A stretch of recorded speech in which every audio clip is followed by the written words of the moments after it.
বলে না যে ঠিক জায়গায় যদি ছেঁকা লাগে না তাহলে আ করে উঠবেই।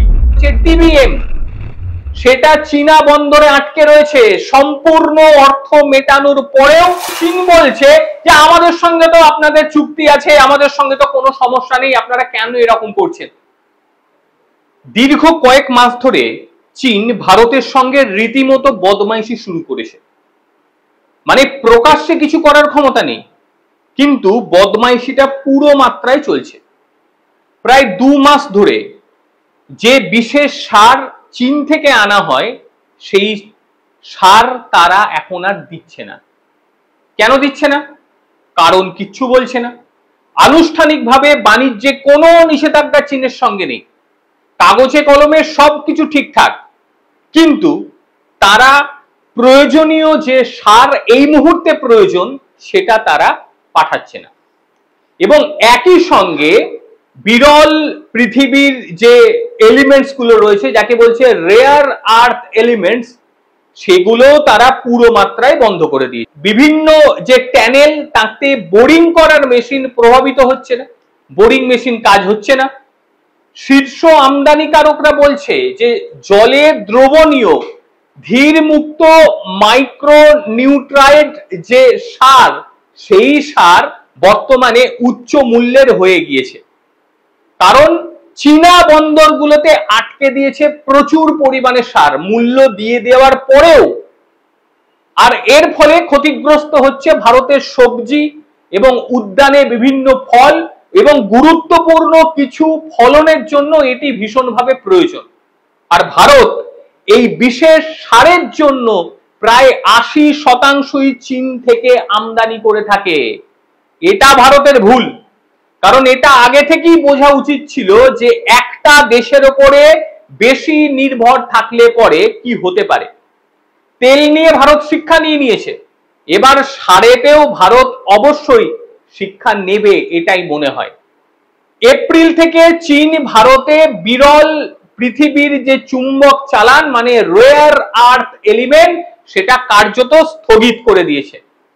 আর এর ফলে এই চুম্বকগুলি না আসার কারণে বৈদ্যুতিক যানবাহন, বায়ু চালিত টারবাইন এবং ইলেকট্রনিক্সের গুরুত্বপূর্ণ কাজ প্রায় বন্ধ হয়ে রয়েছে। ভারতীয় নির্মাতারা সতর্ক করেছে যে খুব শীঘ্রই এগুলো না পাওয়া গেলে উৎপাদনের বড় ধরনের ঘাটতি পড়তে পারে। এটা জানে চীন, এবং জেনে শুনে তারা এই কাজ করছে যাতে ভারতের ইকোনমিকে শেষ করে দেয়া যায়। তারা প্রকাশ্যে কিছু দেখাচ্ছে না, তারা করছে চুপিসারে বদমাইশি ভাবে। অপরদিকে জার্মানির একটি সংস্থা, তারা চীনে বেশ কিছু জিনিস নির্মাণ করে, যেমন ট্যানেল খোঁড়ার মেশিন। মুম্বাই আহমেদাবাদ বুলেট ট্রেনের যে প্রকল্প, তাতে ট্যানেল বোরিং যে মেশিন, যাকে বলছে টিবিএম, সেটা চীনা বন্দরে আটকে রয়েছে। সম্পূর্ণ অর্থ মেটানোর পরেও সেই মেশিনগুলো নিয়ে আসার জন্য ছাড়পত্র দিচ্ছে না চীন, কারণ চীন চায় যে এটা আরো সময় লাগুক।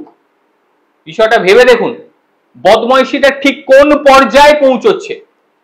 শিল্প কর্মকর্তারা তারা জানিয়েছে যে সার ব্যবহার হওয়ার পরে জুন থেকে ডিসেম্বর, এই যে রোপণ মরশুম মানে বর্ষাকাল, সবচেয়ে বেশি সারের ব্যবহার হয়। এবং এই সময় ভারতবর্ষ সাধারণত 150,000 থেকে 160,000 টন আমদানি করে সার। এইগুলি বদমাইশি ভাবে চীন প্রভাব ফেলছে, এগুলো আমদানি করতে তারা দিচ্ছে না, যে কারণে ভারতের সমস্যা তৈরি হয়ে গিয়েছে সর্বাধিক। বিকল্প জায়গাগুলোতে ভারত কিন্তু কথা বলতে শুরু করে দিয়েছে, কারণ এটা ভীষণভাবে প্রয়োজন। যেমন ভারত, জর্ডান, ইউরোপের বিভিন্ন দেশ, তাদের সঙ্গে কথা বলে অতি দ্রুততার সঙ্গে এই সমস্ত সার নিয়ে আসার যে ব্যবস্থা, সেটা ভারত করছে। কারণ ভারতের আগে বোঝা উচিত ছিল যে একটা দেশের উপরে সম্পূর্ণ নির্ভরশীল থাকার ফল কি হতে পারে।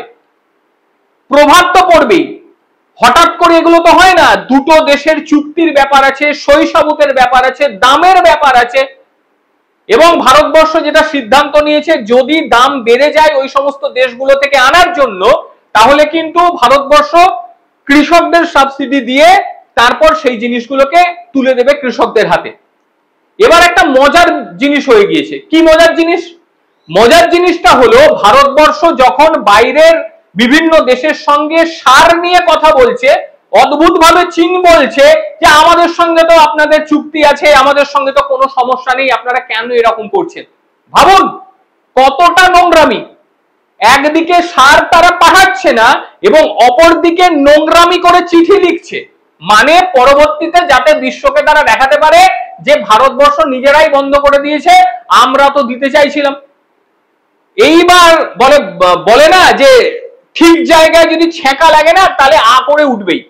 যখনই দেখছে এই 80% থেকে কমতে শুরু করেছে, ভারতবর্ষ অন্য জায়গা থেকে আনার প্রক্রিয়া শুরু করেছে, তখন আবার একটু একটু করে ছাড়ার ব্যবস্থা করছে। ভারতকে বলবো সতর্ক হতে। এই দেশটা থেকে যত কম পরিমাণে পাওয়া যায় সার নেওয়ার কথা বলবো, তার কারণ এরা কিন্তু বদমাইশি এর পরেতেও করবে। এইবার রেয়ার আর্থ এলিমেন্ট, এর আগে একটা আমি এটা নিয়ে প্রতিবেদন করেছিলাম যে ভারতবর্ষ কিন্তু অন্যান্য দেশের সঙ্গে চুক্তি করে এই রেয়ার আর্থ এলিমেন্টকে খোঁজার ব্যবস্থা করেছে।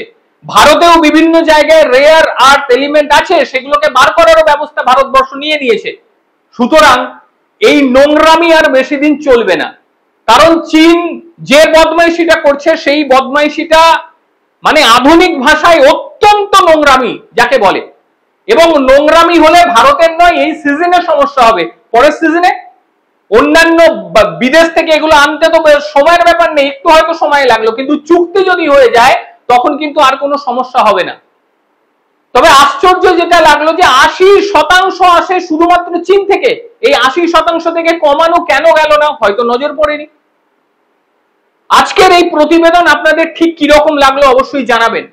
চীনের উপরে অতি নির্ভরশীলতা, বিশেষ করে এই সার জাতীয় রেয়ার আর্থ এলিমেন্টের উপরে এত যদি চীন নির্ভরশীল হয়ে থাকে, ভারতের অগ্রগতি হবে কি করে?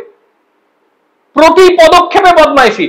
সার না দেওয়ার একটাই কারণ যে ভারতের ফলনটা একেবারে শেষ হয়ে যাক, ভারত যে বিদেশে বিভিন্ন ফলকে তারা পাঠায় সেই জায়গাটা নষ্ট হয়ে যাক, এবং হাই স্পিড ট্রেনের যে কাজ সেটাও মোটের উপরে বন্ধ হয়ে যাক, তাহলে তারা একটু বেশি দাদাগিরি করবে। কিন্তু এভাবে তো হয় না, একটা পথ বন্ধ মানে অন্য আরো 10টা পথ খুলে যাবে, এটাই এরা হয়তো বুঝতে পারছিল না। যাই হোক, অতি দ্রুততার সঙ্গে ভারতবর্ষ ব্যবস্থা নিয়ে ফেলেছে, বাইরের বিভিন্ন দেশের সঙ্গে কথা বলে অতি দ্রুততার সঙ্গে সেই সার যাতে এনে ভারতীয় কৃষকদের হাতে তুলে দেওয়া হয় সেই ব্যবস্থাও কিন্তু করা হচ্ছে। আজকের প্রতিবেদন নিয়ে আপনাদের বক্তব্য অবশ্যই জানাবেন। চীনের সঙ্গে বাস্তবিক ক্ষেত্রে কি সম্পর্ক রাখা উচিত, না আমাদের প্রত্যেকে মেড ইন চায়না আরো একবার বয়কট করা উচিত? কি বলবেন অবশ্যই জানাবেন। প্রত্যেকে ভালো থাকবেন, সুস্থ থাকবেন, আবার দেখা হবে অন্য কোনো দিন অন্য কোনো ভিডিওতে। ততক্ষণের জন্য নমস্কার।